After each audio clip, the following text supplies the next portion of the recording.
Hello student, आज के इस वीडियो में हम लोग डिस्कस करने वाले हैं क्लास 10 के एक न्यू इंपॉर्टेंट चैप्टर के बारे में जिसका नाम है how do organism reproduce. Board examination point of view से इस चैप्टर का काफ़ी ज़्यादा इंपॉर्टेंट है और यहाँ से खूब क्वेश्चन आते हैं। ठीक है, तो हम लोग डिस्कस करेंगे कि यहाँ से क्या कुछ क्वेश्चन पूछे जाते हैं और उस सारे क्वेश्चन का हम लोग कैसे आंसर लिख सकते हैं अपने एग्जाम में। तो सबसे पहला जो यहाँ से क्वेश्चन आता है कि रिप्रोडक्शंस का डेफिनेशंस क्या होता है, इसका अगर डेफिनेशंस आपसे आ जाए एग्जाम में तो आप क्या लिख सकते हैं। तो रिप्रोडक्शंस को पहले समझिए।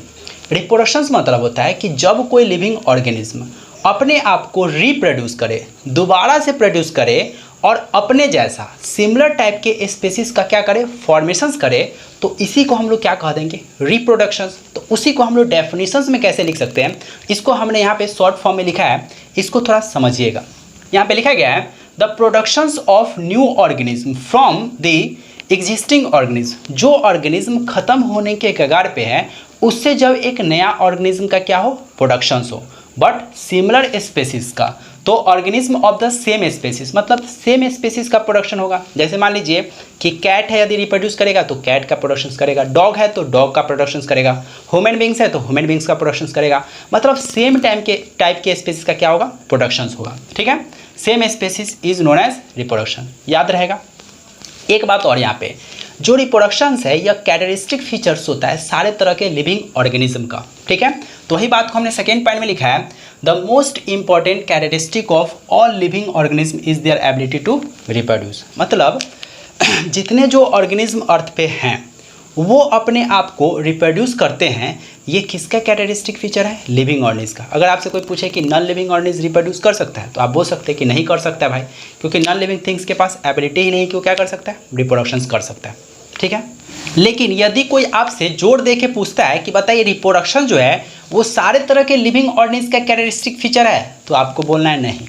कुछ ऐसे भी ऑर्गेनिज्म है अर्थ पे जो लिविंग तो है लेकिन उसके पास प्रॉपर्टीज़ नहीं है कि वो रिप्रोड्यूस कर सके। जस्ट लाइक एग्जांपल के तौर पे आप देखते होंगे अनफर्टाइल फीमेल बॉडीज़। बहुत सारे ऐसे फीमेल बॉडीज़ होते हैं जो अपने लाइफ में कभी रिप्रोड्यूस नहीं करते, कभी भी बेबी को कंसीव नहीं कर पाते, तो वो तो लिविंग ऑर्गेनिज्म है लेकिन वो रिप्रोड्यूस नहीं कर रहे हैं।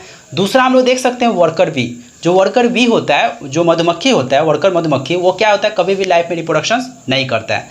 लेकिन ये जरूरी नहीं है कि ऑर्गेनिज्म यदि लिविंग होगा तो उसके पास रिप्रोडक्शन करने का कैपेसिटी होगा। एज ए एग्जाम्पल के तौर पे हम लोग ने देखा कि जो अनफर्टाइल फीमेल बॉडीज है वो भी रिप्रोड्यूस नहीं कर पा रहा है, जो वर्कर भी है वो भी रिप्रोड्यूस नहीं कर पा रहा है, लेकिन वो लिविंग तो है।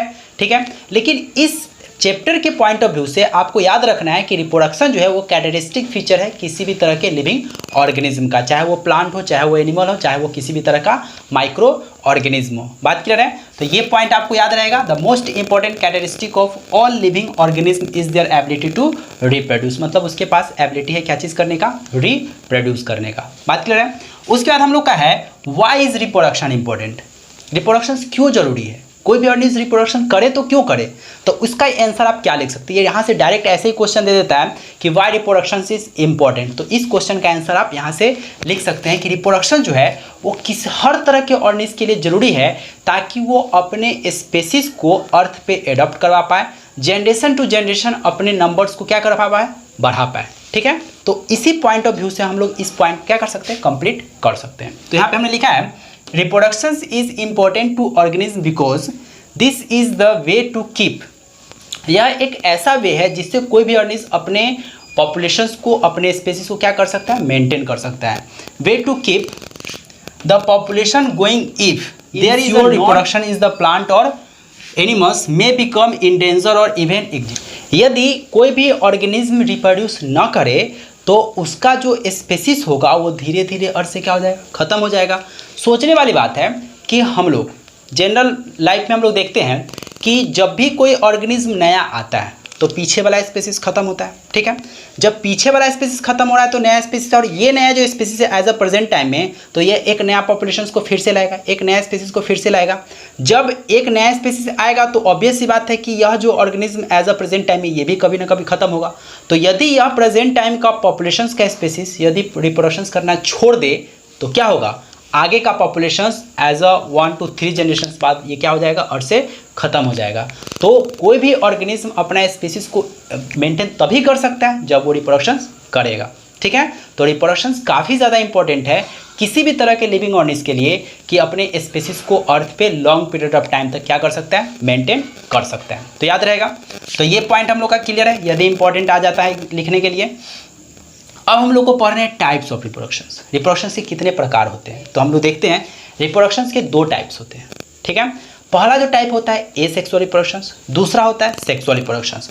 तो हमने यहाँ पे लिखा है एसेक्सुअल रिप्रोडक्शंस, दूसरा है सेक्सुअल रिप्रोडक्शंस। एसेक्सुअल रिप्रोडक्शंस का क्या डेफिनेशन हो सकता है? एसेक्सुअल मतलब वैसा रिप्रोडक्शंस का टाइप होता है जिसमें सिंगल पेरेंट्स इन्वॉल्व होते हैं और एक न्यू ऑफस्प्रिंग को प्रोड्यूस करते हैं, और जो प्रोड्यूसिंग ऑफस्प्रिंग अपने पेरेंट्स के एकदम एग्जैक्ट कॉपी होता है, वही क्या कहलाता है, एसेक्सुअल रिप्रोडक्शन। बात क्लियर है। तो इसका एक डेफिनेशन हम लिख सकते हैं कि it is a mode of reproduction. यह एक टाइप है और मोड है किसका, रिप्रोडक्शन का, in which a new offspring arise from a single parent. एक नया प्रोडक्शन होगा कब, जब एक सिंगल पेरेंट्स इन्वॉल्व होंगे। तो इस केस में क्या होता है कि जैसे सपोज कीजिए कि एक बॉडीज़ है, तो इसमें क्या होता है, एक ही पेरेंट्स क्या होता है 2 और मोर पार्ट्स में ब्रेक कर जाते हैं, और हर ब्रेक पार्ट क्या कर लेता है, एक नया ऑफस्प्रिंग का क्या कर लेता है, प्रोडक्शंस कर लेता है। तो इसमें मेनली पेरेंट्स कितने इन्वॉल्व हुए, सिंगल, याद रखना है, ठीक है। अब जो है हम लोग का एसेक्सुअल रिप्रोडक्शंस के क्या कुछ फीचर्स हैं, क्या कुछ इसके अपने प्रॉपर्टीज़ है, जिसको ये प्रॉपर्टीज़ इसको किससे अलग करता है, सेक्सुअल रिप्रोडक्शन से। तो ये पॉइंट्स भी आपको एग्जामिनेशन पॉइंट ऑफ व्यू से काफ़ी ज़्यादा इंपॉर्टेंट है, तो इसको थोड़ा समझिएगा। It involve a single parents, definition से में ही था कि सिंगल पेरेंट्स इन्वॉल्व हो रहा था, तो पहला प्रॉपर्टीज है इसका, याद रहेगा। दूसरा है there is no gamete formation और फर्टिलाइजेशन। इसमें ना तो कोई गैमेट्स का फॉर्मेशन होगा और ना ही कोई फर्टिलाइजेशन होगा। फर्टिलाइजेशन मतलब फ्यूजन ऑफ गैमेट, और फ्यूजन ऑफ गैमेट्स कब होगा, जब 2 पेरेंट्स इन्वॉल्व होंगे। लेकिन यहाँ पे पेरेंट्स कितने हैं, एक ही पेरेंट्स है।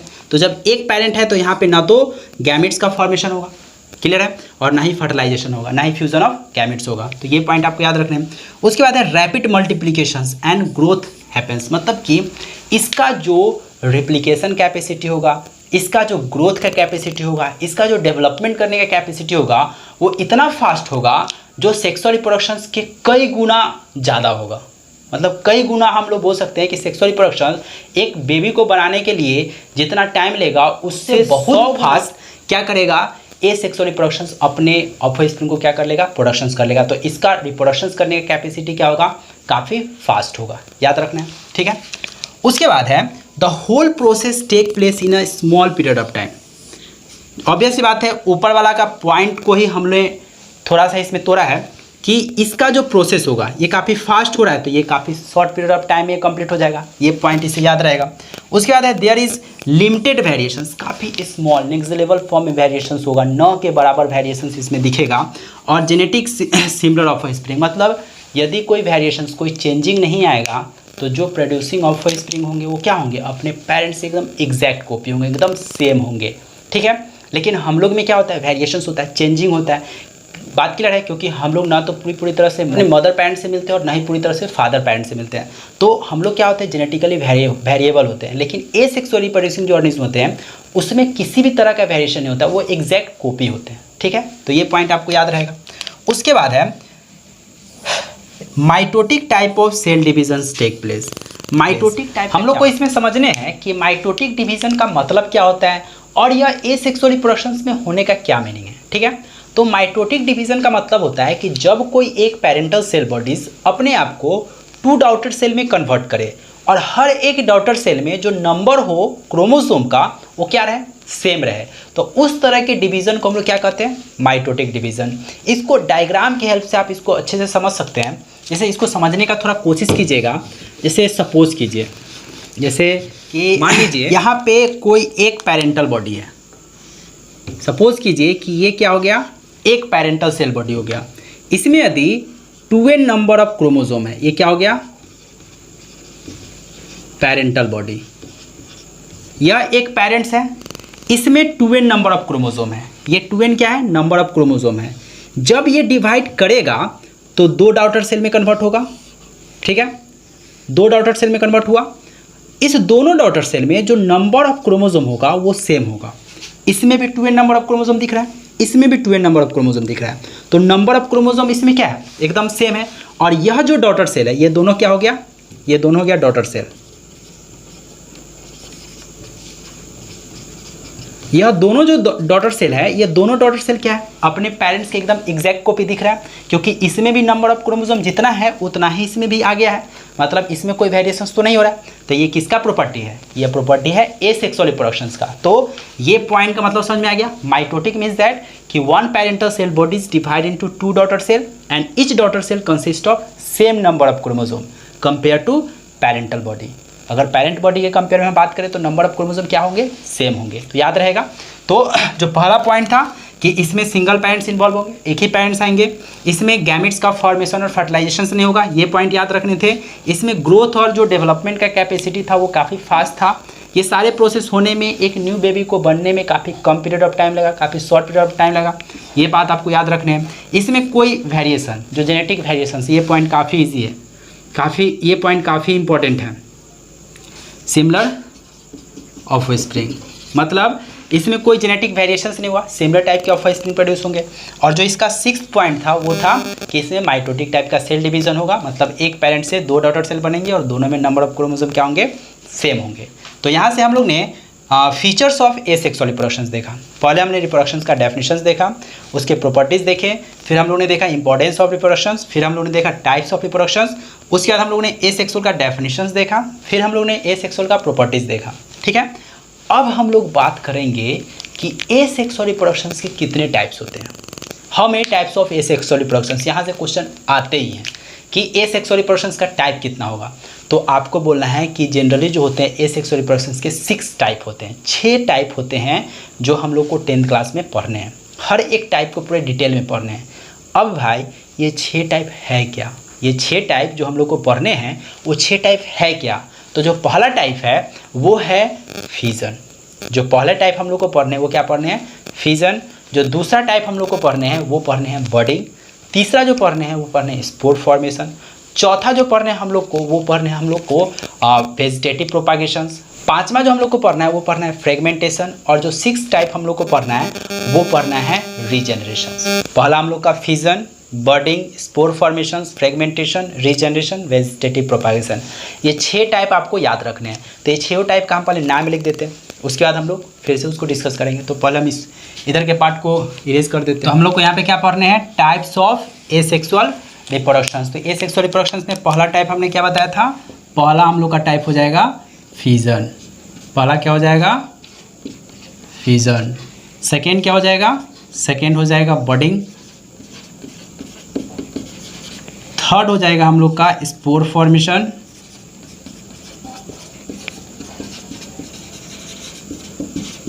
फोर्थ जो टाइप होगा वो हो जाएगा हम लोग का फ्रेगमेंटेशन। फिफ्थ क्या हो जाएगा, रीजनरेशन। और 6th एंड लास्ट जो टाइप होगा वो हम लोग का वेजिटेटिव प्रोपागेशन, वेजिटेटिव प्रोपागेशंस। तो ये 6 टाइप जो है वो हम लोग को पढ़ने हैं किसमें, एसेक्सुअल रिप्रोडक्शंस में, जिसमें पहले हैं फिजन। फिर फिजन को हम लोग को 2 भाग में फिर से बांटेंगे हम लोग, बाइनरी फिजन, मल्टीपल फिजन। फिर हम लोग को बर्डिंग पढ़ने, बर्डिंग इन हाइड्रा। उसके बाद हम लोग को पढ़ने स्पोर फॉर्मेशन, वो हम लोग देखेंगे। फिर फ्रेगमेंटेशन, उसके बाद रीजनरेशन और लास्टली हम लोग को देखना है वेजिटेटिव प्रोपागेशंस।